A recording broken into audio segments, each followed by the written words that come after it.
Welcome to Olympus. My name is Ryan. Today we're going to be going through Adventure 12. We're getting close to the end. Adventure 13 is the last adventure that we can possibly do. But Adventure 12 is the team or the adventure that you're going to be doing as soon as you hit required team level 130. As always, there are going to be different types of maps that you can do. I'm going to tell you my personal favorite and how I like to do this.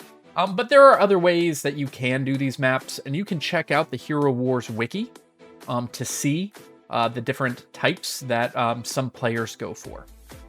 You can also, if you go to Sulfurs, as always, they also have the adventure maps right here, where you can select the adventure that you want to look at, and it will give you a map that you potentially could do.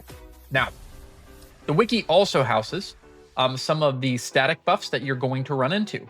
So you can see here left a plus 90 physical damage resist, plus 100% damage, and a plus 150 healing at different points.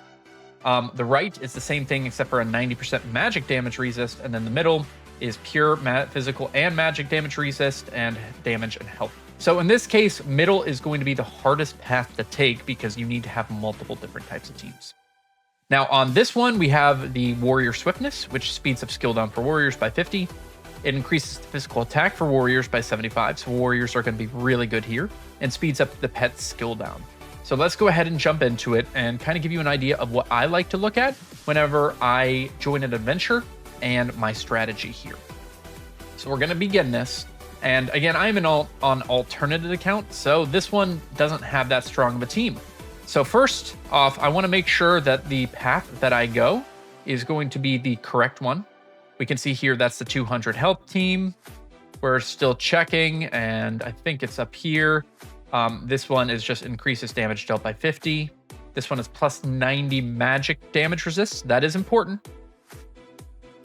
This one's also 90 damage magic resist. Perfect. Okay. So because I don't have a magic team, I want to go to this side.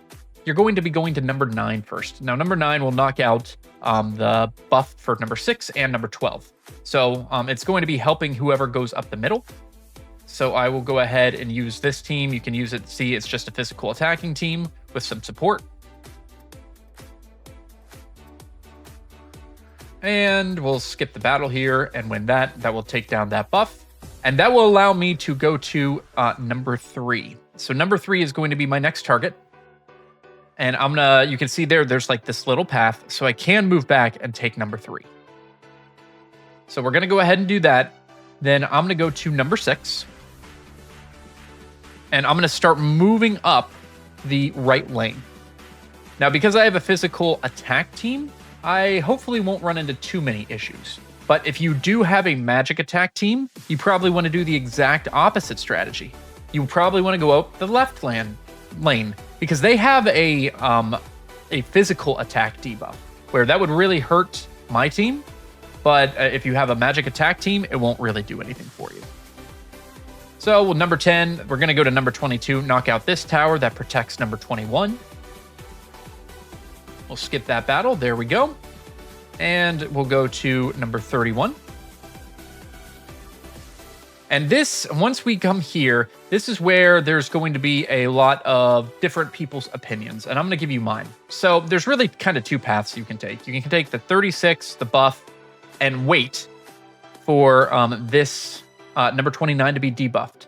I like to try to get my adventure out of the way as soon as possible. Now, that's not possible for every adventure. But what I'm actually going to do is I'm going to go ahead and take number 30. Now, the reason I'm doing this is I am going to pull inside and take out some of the targets in the middle. So not only am I going to be able to continue the adventure myself, but I'm also going to make sure that the person in the middle has a bit of an easier time because they're going to have less targets that they need to take out. So I'm going to take here. Let's go ahead. So it looks like I did run into a team that is going to be a little bit difficult. But from 30 to 15 is my normal path. So let's go ahead, try it again. Unfortunately, I don't have a stronger team that I could use. And I'll go ahead, there we go. Okay, so that time it won. Now that does change my plans. If you are going to do my strategy right here and go to number 15, then number 28 and 29, Usually, what I like to do is go up here into this tower as well. Usually. But if you lose one of these, right, I can't go to number 34 anymore because I won't have the moves. And whenever I say won't have the moves, obviously I could still go and attack number 34.